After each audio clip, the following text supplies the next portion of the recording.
Firefighting helicopter pilot Sarah Chen thought she was just going to fight fires that day, until she encountered a mysterious object emerging from the flames. All of her helicopter systems malfunctioned, but the most terrifying part was that the object was helping to extinguish the fire. Welcome to Shelley's Mysterious Files. Today I'm sharing with you the incredible encounter experienced by a pilot during a forest fire suppression operation in California. Sarah, which fire were you responding to that day, and was it a normal operation? Shelley, that day we were responding to the Wildfire Canyon fire in Riverside County. It was September 2023, a very large fire, 15,000 acres were burning. I've been a firefighting pilot for 15 years. I've done thousands of operations, but that day was far from normal. We took off at 6 a.m. that morning, me and 2 technicians from the ground crew. It was a normal water drop operation at first. There was nothing strange about it. What were the aviation conditions that day? Was it suitable for flying? The weather conditions were challenging, but normal for us. Wind was 15 to 20 knots. Visibility was 2 to 3 miles due to smoke. Humidity was also very high. We're used to working in these types of conditions because California fires usually happen in such extreme weather conditions. Our helicopter is a Sikorsky S-64 Skycrane, a very powerful and durable machine. It can carry about 9,000 liters of water and flies very stable even in turbulent conditions. That morning we were working at a very intense pace. We'd been in the air since 6 a.m. and had completed 3 rotations. Each rotation takes about 45 minutes. Flying to the fire area, dropping water at the right point, returning and refueling with water. By the 4th rotation we were starting to get tired, but the fire was so big we didn't have time to stop. It was during that 4th rotation that strange things started happening. What changed in the 4th rotation?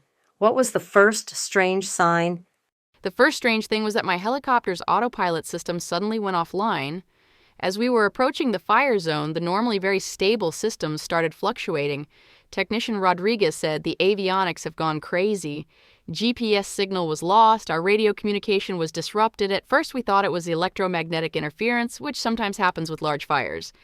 But then when I looked up, I saw something I'll never forget. When you looked up, what exactly did you see? What kind of object was it? About 200 meters above us in the smoky air, there was a huge object. At first I thought it was another helicopter, but its shape wasn't familiar at all. It was triangular, about 50 to 60 meters wide. It made no sound at all, which was very strange because any aircraft of that size makes a lot of noise. Moreover, it was perfectly stable in the smoky air as if the wind didn't affect it. When you saw this object, what was your first reaction? Could you control the helicopter?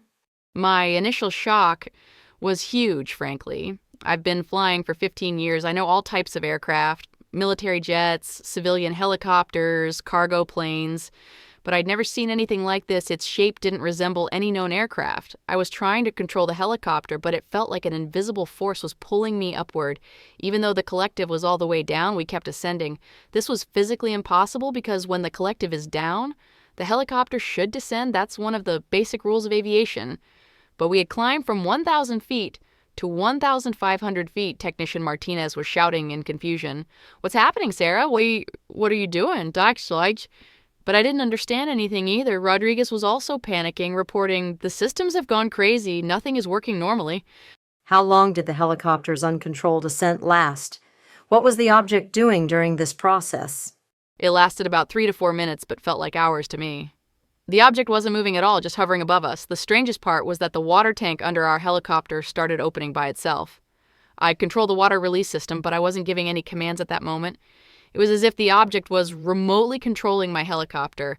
Water started dropping down, right into the most intense part of the fire. While the water system was operating by itself, what were you feeling? Was it fear or some other emotion? I was experiencing very mixed emotions. On one hand, I was scared because I didn't have control of my helicopter, but at the same time, I was mesmerized. The object seemed to be helping with the firefighting operation. The water was falling in exactly the right places, as if it was being directed by a professional pilot.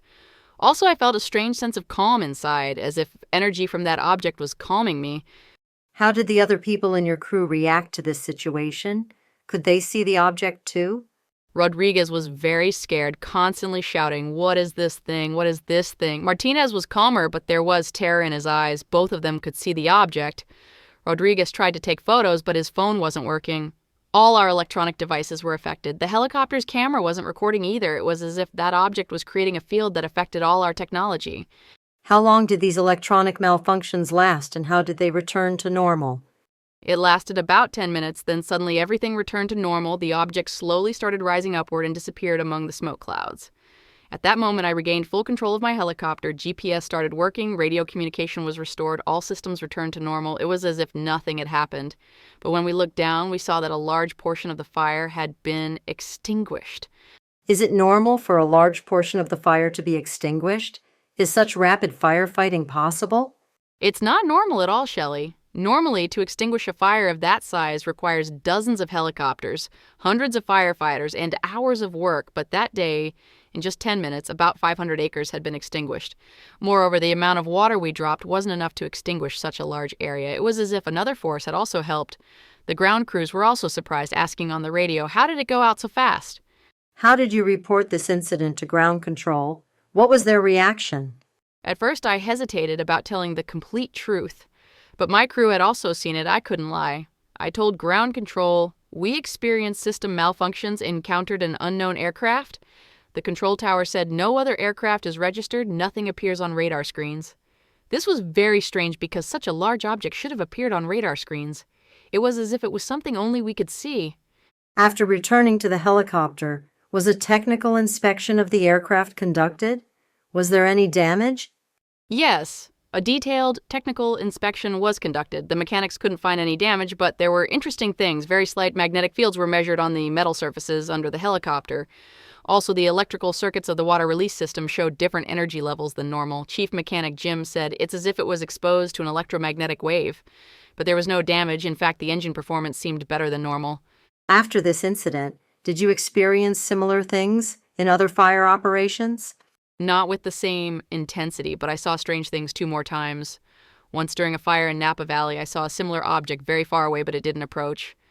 The other was in Angeles National Forest. My helicopter's systems were briefly disrupted, but I couldn't see an object. It's as if the frequency of such events increased after that first encounter.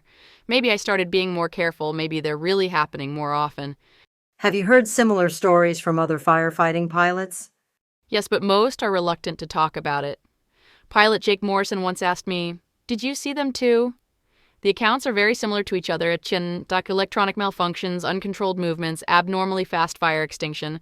But no one dares to write official reports because such reports could end our careers. We could be diagnosed with flight fatigue or stress.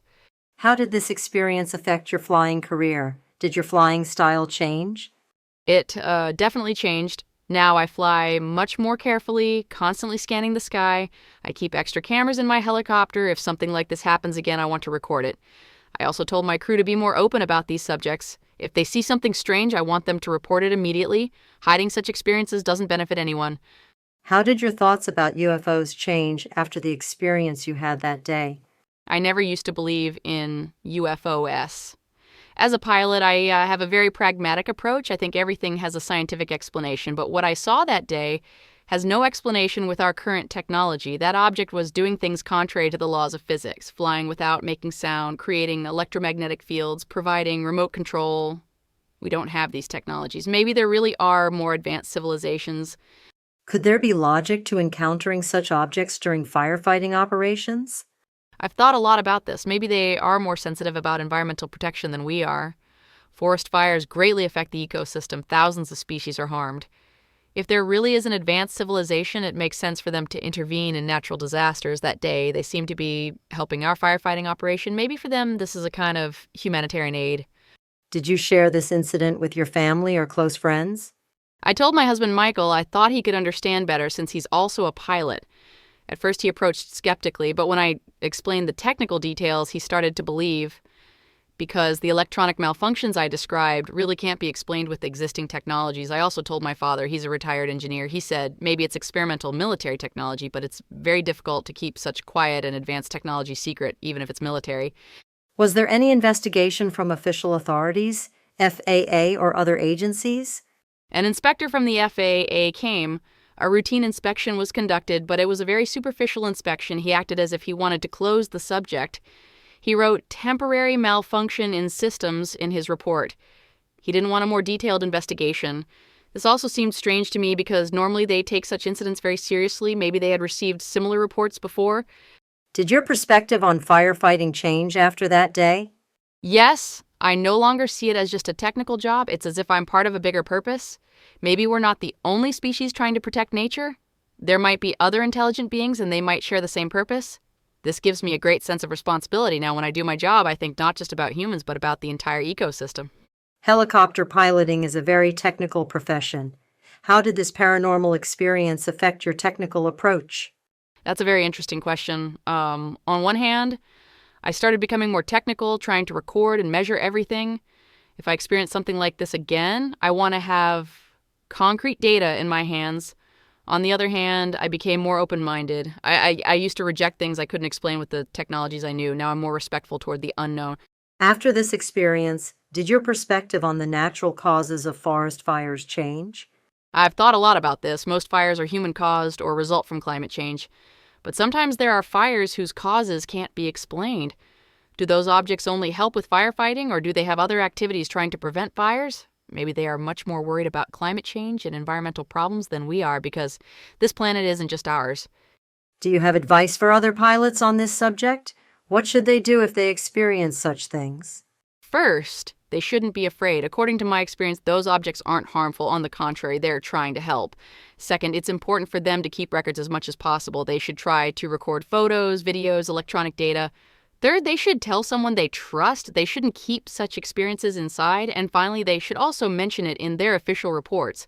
If enough pilots report, this subject will be taken seriously. Do you think there will be more transparency on these subjects in the future? I hope so. Now, even governments are starting to be more open about UFO subjects. These subjects are no longer as taboo in the aviation sector as they used to be. Maybe in 5 to 10 years, pilot reports will be taken more seriously, scientific research will be conducted, because this isn't just a matter of aviation safety, it could also be related to environmental protection and humanity's future. What are the things this experience taught you?